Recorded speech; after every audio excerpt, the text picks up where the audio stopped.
ঝাঁকি জাল খ্যাপ না দিয়ে দুজনে মিলে ঝাঁকি জাল টানতেছি। দেখা যাক এই জালের ভিতরে কি মাছ পড়ে। দেখতেই পারতেছেন মাছ ফাল দিচ্ছে। এখানে অনেক বড় বড় মাছ আছে।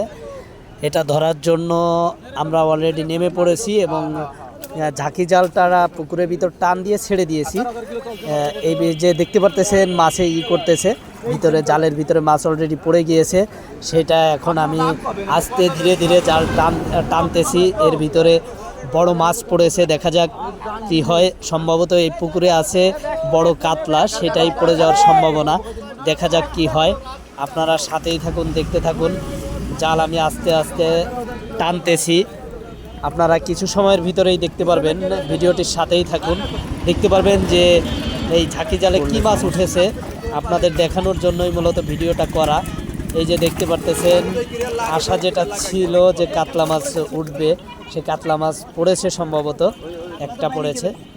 দেখতে থাকুন, কাতলা মাছটা আপনাদের দেখানোর চেষ্টা। এই যে কাতলা মাছ তো দেখতেই পারতেছেন, এই যে এটা পড়েছে। এটা 2.5 কেজি ওয়েট, অর্থাৎ 2 কেজি 500 গ্রামের মতো।